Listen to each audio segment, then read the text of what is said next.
Do you ever feel like you're walking on a tightrope of impossibly high standards or drifting aimlessly with no standards at all?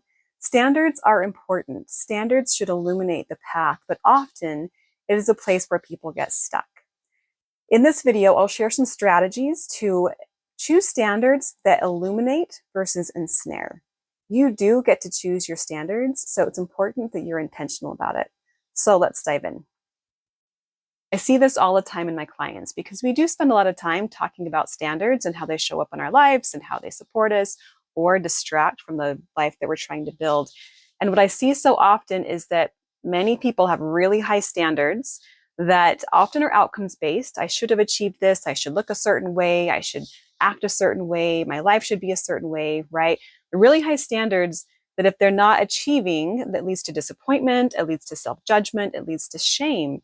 And so then knowing that that's not a healthy space to be, right, they kind of go to this alternative of dropping all their standards and it's sort of like anything goes, everything's okay.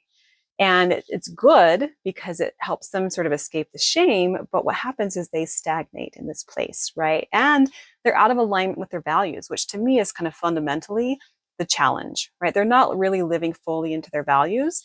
They're just sort of escaping the shame and the discomfort of feeling like they're disappointed in themselves for not meeting these standards, right? So neither one of these two edges is really helpful. And even a deeper problem is this cycle continues of really high standards where we feel that disappointment in ourselves to anything goes and we sort of stagnate. It perpetuates sort of these beliefs of lack of trust in themselves, maybe a belief that this is all that they're really worthy to have in life. They're not worthy to have more or to achieve more or to become more, right? And so neither of those are helpful things. Neither one of those help our process. And this is important. The standards, having standards is not the problem, right? But it is important to be intentional about the standards that you choose. It's important to have standards that serve your process and that support you in who you are becoming. So let's talk about that more. So here's the struggle. Most of us are not really very intentional about our standards, right? And we've sort of absorbed standards throughout our lives from our family, from our community, maybe from school, from the workplace, right? We absorb these standards without really reflecting on if we own them, if they're ours, or if they're just something that we've taken on. Or perhaps they served us at another stage of life and we still carry them forward and they're no longer serving us. It's time to evolve them into the way our life is currently showing up, how we are showing up in our lives and what our lives need from us, right? So there is the process of becoming more intentional and understanding, first of all, what are the standards I'm carrying?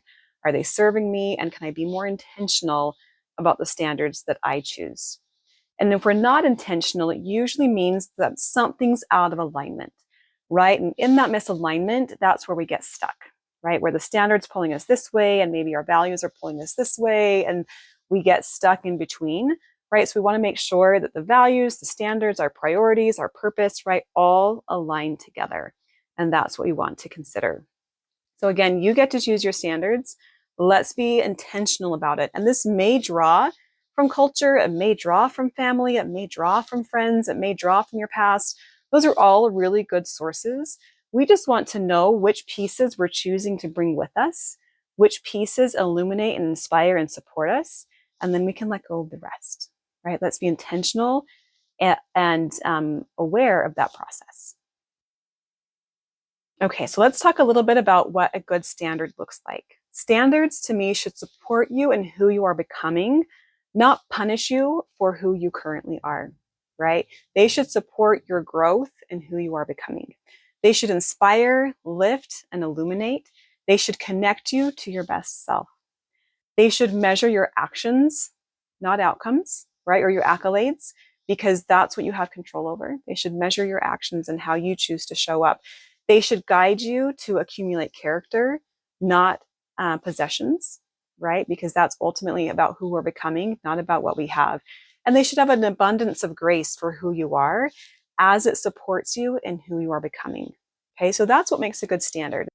So those are the things that I would consider contribute to a good standard. And so if we take that together into maybe a simple framework that you can use as you're thinking about your standards, right? First of all, Does it control? Is it controlling or is it clarifying?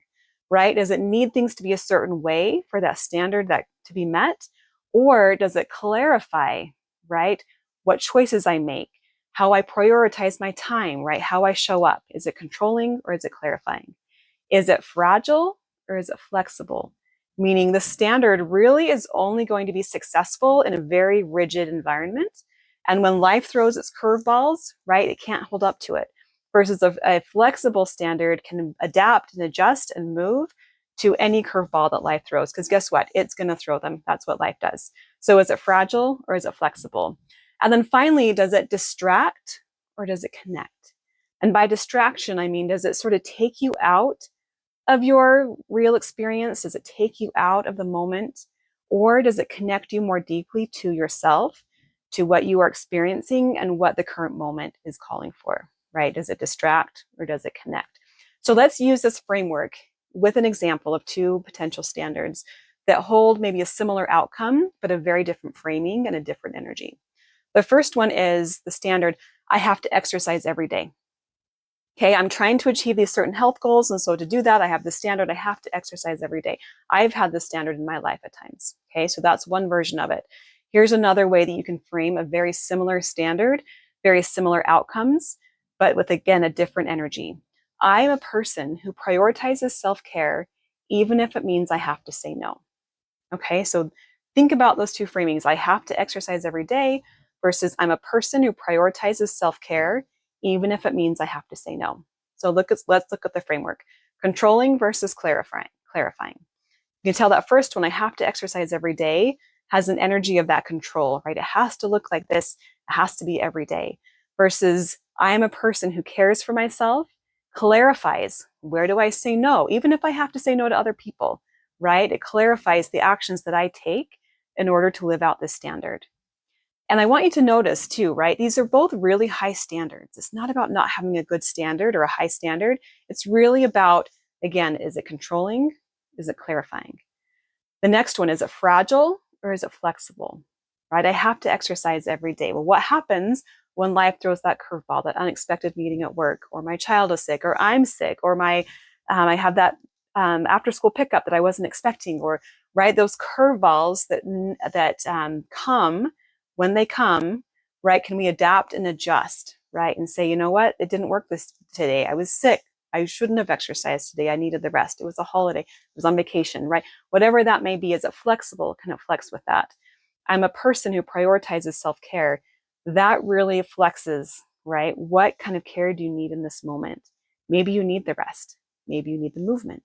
Maybe you need something else, right? It flexes, but it gives you that high standard. I may have to tell someone no to carry this out because that is the standard I hold for myself. I will always show up for myself, but it can flex according to what the situation needs. And finally, does it distract or does it connect you more deeply? So the first one, I have to exercise every day, right? There might be times when what your body needs is, again, that rest, right? But if you have to disconnect from that tiredness or disconnect from the injury so that you can maintain this standard, this is the real thing. Like, this has happened. I've done this before, right? I disconnect from what's really happening so I can maintain this standard versus it connects me more deeply. I'm a person who prioritizes self-care. So let me go in and really reflect. What do I need? What does self-care look like in this moment? Does it look like rest? Does it look like movement, right? You can see these patterns and themes. So these are the things we're looking for, right? Create standards that are clarifying, that are flexible, and that connect you more deeply with yourself. And notice when you're holding standards that maybe are controlling, that are fragile, or that are distraction or distract you from your current present moment and what your current experience is calling for. Okay, so what do we do with this information? What I want you to consider is to pick one area in your life where your standards are either really high and rigid or totally absent, right? Those are the two extremes, and maybe you go between those two different ends of the spectrum. So find that one area. It could be around food, it could be around movement and the way that you exercise, it could be just around self-care in general, it could be how you show up as a parent or how you show up at work, right? Our standards are everywhere. So just pick one. And first of all, reflect, what is the standard? Second of all, is it serving me? Meaning, is it illuminating and clarifying and inspiring my path? Or is it keeping me stuck? Meaning sometimes I feel a little bit of shame around it. I feel some discouragement. I feel some, my inner critic surfaces here, or I just kind of want to totally avoid and just like run away from the standard altogether, right? Is it keeping me stuck? And if that feels true to you, then rewrite the standard, right? Invite that standard to evolve so that it clarifies, right? It gives you clarity on the path forward. So it is flexible, meaning it can adapt to whatever life sends to you, and it helps you connect more deeply to yourself, right? It clarifies, it's flexible, and it helps you connect. So rewrite the standard, then write it down and let that be your guide, gently, clearly, and consistently in how you move forward. The goal is not to lower our standards. It's not to have no standards. It's to evolve them so that they support us, they inspire us, they illuminate the path, right? That's the goal. You don't need more pressure. You need alignment. And when you have really good intentional standards, they create that inner alignment that then propel you forward, that help you achieve, that help you keep going, that help you know how to pursue the life that you desire, right? That's what a good standard does for you. So if this resonated, I would love for you to click subscribe and then write in the comments an area where you are ready to evolve your standard. And it doesn't have to be perfect, right? Write your first draft of what that might look like, test it out, and redo it if you need to. If you're interested in more information on the work that I do as a coach, you can go to nourishwhoyouare.com. The link will be in the video comments, and you can sign up for a free coaching consultation there as well. If you're interested in one session where we'll work together and we'll create that first kind of step forward, that first personalized plan and the first steps forward on your journey to better health. So thanks again for being here.